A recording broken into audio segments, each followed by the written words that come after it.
Hey guys, what's going on? Welcome back to Ritual. Apa kabar semuanya? Semoga kalian baik-baik aja. Kembali lagi dengan gua Fai Muhammad. Hari ini hari Minggu tanggal 12 bulan 6 2022 jam 15 jam 15 12.58 maksud gua. Mungkin teman-teman akan mendapatkan video ini sekitar setengah 3 atau jam 3 sore karena proses rendering dan juga editing yang memakan cukup waktu lama. Sorry ya guys kalau misalkan gua nggak on cam dan juga suaranya agak terlalu berisik karena gua sedang perjalanan. Jadi gua nggak bisa on cam karena malu coy. Bikin konten terus on cam banyak orang ya kan. Gua belum pede rasanya tuh kalau misalkan bikin vlog yang rame-rame banyak orang gitu, kayaknya gua belum, ya entahlah ya, cuman mungkin karena proses ntar juga gua akan belajar juga ngevlog di tempat rame banyak orang, ya nggak jadi masalah juga sih ya sebenarnya ya. Cuman ya udahlah ya, ini starting buat gua untuk belajar lagi ngevlog. Oke, sebelum kita ke data on-chain dan teknik analisis, kita iklan dulu ya guys. BingX adalah trading platform favorit gua guys, yang menyediakan spot market dan juga future trading. Nggak cuma itu, spread dan fee tradingnya pun termasuk rendah buat gua. Buat teman-teman yang mau daftar, gua menyediakan link referral yang ada di deskripsi. Dengan mendaftar menggunakan link referral CryptoHell, kalian berhak mendapatkan trading rebate sebanyak 5%. Yuk kembali ke topik.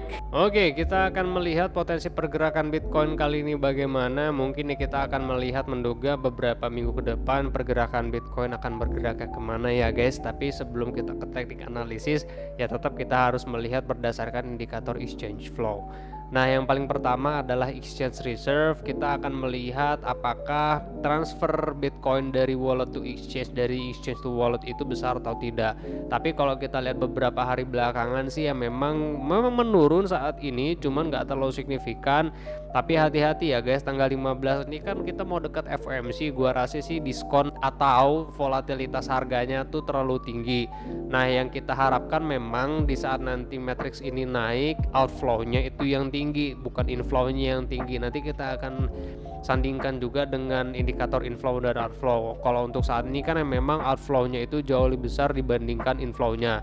Berarti tingkat akumulasi saat ini Bitcoin yang keluar dari exchange masuk ke dalam wallet untuk diakumulasi ini jauh lebih besar daripada selling pressure atau Bitcoin keluar dari wallet masuk ke dalam exchanger untuk diperjualkan. Nah, nanti yang kita harapkan sih sebenarnya pada tanggal 15-an nanti ya, di saat FOMC atau setelahnya, matrix reserve exchange reserve ya masih terus menurun.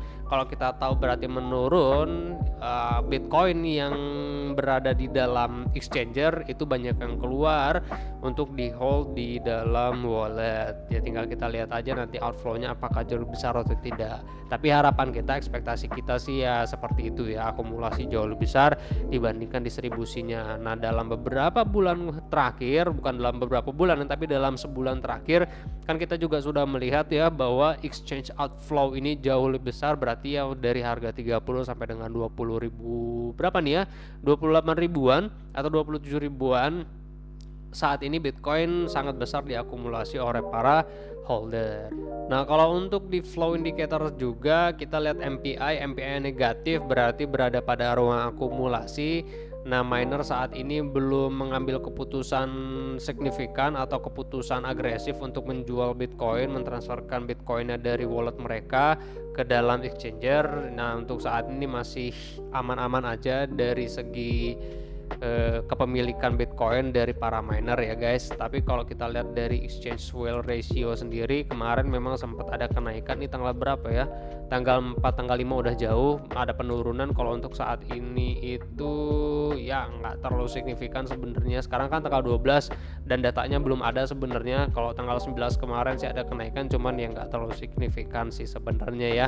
Tapi gua harap nanti di saat datanya ada, untuk yang tanggal 12 kenaikannya pun nggak terlalu signifikan si rasio dari aktivitas para whales ini. Nah, kalau dari market indicator kita ngelihat estimate leverage ratio, nih kita ngelihat positif ya sebenarnya. Nah, berarti saat ini penggunaan leverage di dalam derivative market ini condong besar banget. Tapi walaupun nggak all time high, dengan kita melihat harga yang menurun, berarti kan penggunaan leverage untuk short selling ini besar di pasar derivatif. Nah, untuk yang paling pasti juga atau yang paling penting kita lihat adalah MVRV ratio, bisa melihat bahwa Bitcoin itu berada pada harga murah atau tidak. Nah, yang paling pasti adalah sebenarnya kita kan menunggu bahwa matriks atau rasionya itu berada pada ruang akumulasi atau di bawah 1. Nah, kemungkinan besarnya seperti yang gue bilang ya, mungkin aja di 23.800 atau 23.900 si MVRV matrixnya ini dia berada pada ruang akumulasi. Nah, di saat nanti itu terjadi ya teman-teman, tinggal greedy aja ya, jangan di saat nanti harga udah naik lumayan tinggi teman-teman baru greedy, sama aja bohong. Jadi teman-teman gak mendapatkan harga diskon. Nah, kalau untuk dari pasar derivatif sendiri, karena sekarang kan banyak yang short sellingnya, berarti harus didukung open interest juga menurun. Nah, kalau ada open interest menurun, berarti kan pembukaan kontrak berjangka untuk longing saat ini nggak terlalu banyak, atau sebenarnya penutupannya itu bukan terlalu banyak, lebih banyak ya yang menutup kontrak berjangka untuk longing dan berpindah posisi untuk short selling. Nah, dengan funding rate yang negatif, kita lihat dulu ya dia negatif apa enggak. Nah, ini sebenarnya mengecil 0,02. Nah, kita lihat juga kan histogram mulai tanggal 3 Mei sampai dengan saat ini dia menurun signifikan. Tinggal kita lihat aja apakah beberapa hari ke depan matrix itu dia negatif atau tidak. Kalau dia ternyata value negatif, berarti memang posisi saat ini yang dicari oleh para traders di derivatif itu short selling. Nah, seperti pembahasan kita barusan ya, tanggal 15 berarti 3 hari lagi FOMC meeting itu akan dimulai.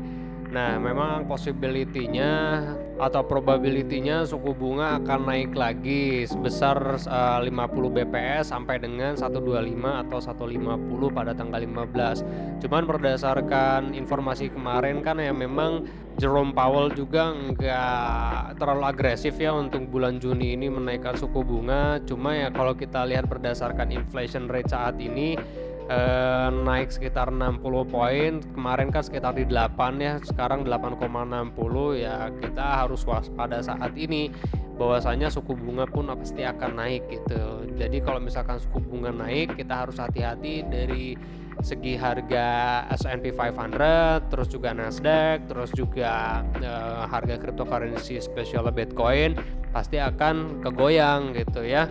Nah, cuma dengan sentimen seperti itu, sentimen negatif yang ada, jadikan acuan bahwa diskonnya nanti itu menjadi kesempatan teman-teman atau kita semua untuk mengambil harga rendah lagi ya, karena diskon kan. Kapan lagi ya kita mendapatkan harga diskon Bitcoin di 27 ribuan, 26 ribuan gitu. Nah, tapi kalau kita hitung berdasarkan technical analysis, teman-teman ada dua nih yang perlu diperhatikan. Yang pertama, ini adalah support, berarti 786886. Tapi gua rasa sih sebenarnya potensi saat ini Bitcoin membuat lower low sih guys. Karena kalau berdasarkan analisa gua bahwa penurunan itu berpotensi sampai dengan 25.900 sampai dengan 25.149. Walaupun pada time frame berapa nih ya, time frame 1 jam itu ya, time frame 1 jam ini ada possibility bullish divergence, cuman gua rasa pasti akan gagal juga ya menjadi bullish divergence. Tapi tetap teman harus hati-hati. Nah, dari time frame 15 pun di sini RSI memberikan sinyal bullish divergence dengan MACD-nya yang berpotensi untuk golden cross. Jadi memang ada possibility dia kembali lagi reversal. Kalaupun teman-teman mau long buy posisinya, tinggal tunggu konfirmasi di saat harga itu berada di atas 27.900. Tapi kalau teman-teman mau coba untuk taking long buy sih sebenarnya nggak jadi masalah ya, dengan potensi kenaikannya yang nggak terlalu signifikan menurut gua. Karena kenaikannya pun kalau kita hitung berdasarkan A, B, dan C, nah kenaikannya cuma dapat berapa poin doang atau berapa persen doang dari sini gitu. Ini untuk area testing ya sekitar 8,47% atau 9%-an lah dapat. Cuman overall kalau kita hitung berdasarkan technical analysis atau kita lihat berdasarkan harmonic pattern, Di sini kan dia masih ABCD pattern ya, atau ya teman-teman bisa bilang ini adalah cipher pattern. Cipher pattern itu ada dua yang kita harus perhatikan, Fibonacci 886 sebagai support atau Fibonacci 113 1272 ini sebagai support. Jadi bila mana ini gagal, possibility-nya kan membentuk lower low nih. Nah, membentuk lower low ya tinggal teman-teman nanti mengambil kesempatan untuk entry longing buy-nya di 25.900 dan juga 25.100 dengan potensi kenaikan. Kita ambil ini ya, ngambil referensi dari X ke A, lalu kita taruh, nanti tinggal lihat aja lower low-nya di mana, di 113 atau 1272, tinggal kita taruh sini. Nah, berarti besar potensi harga Bitcoin itu naik sekitar 18% atau dengan 18,5 lah ya, 19% lah kita paretin. Kalau di 25149 ya berarti possibility kenaikan di 18,74%, 19% sampai dengan 29.900. Kalau di sini kan sampai ya 30 ribuan barusan. Jadi ini adalah A, B, C dan D gini ya, 1 2 ini berantakan aja, tinggal teman-teman sesuaikan aja berdasarkan ininya ya. Teman-teman pakai yang cipher pattern, terus taruh nih A, B dan C. Kalau kita hitung berdasarkan analisa berarti seperti ini dia. Ini adalah 0, ini W. Nah, di sini X, maka dari sini besar potensi Bitcoin itu membentuk sebuah triangle atau kenaikannya adalah any tree. Kalau any tree berarti A, B dan C. Kalau ternyata dia bikin triangle berarti di kandang babinya sini. Nah, dari sini dia membentuk sebuah triangle, berarti ini adalah area konsolidasinya. Ini ya, area konsolidasi bikin triangle.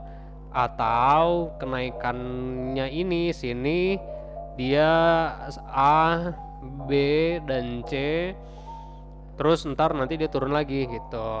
Tapi kita akan lihat dulu lah strukturnya, karena ini kan masih dugaan ya.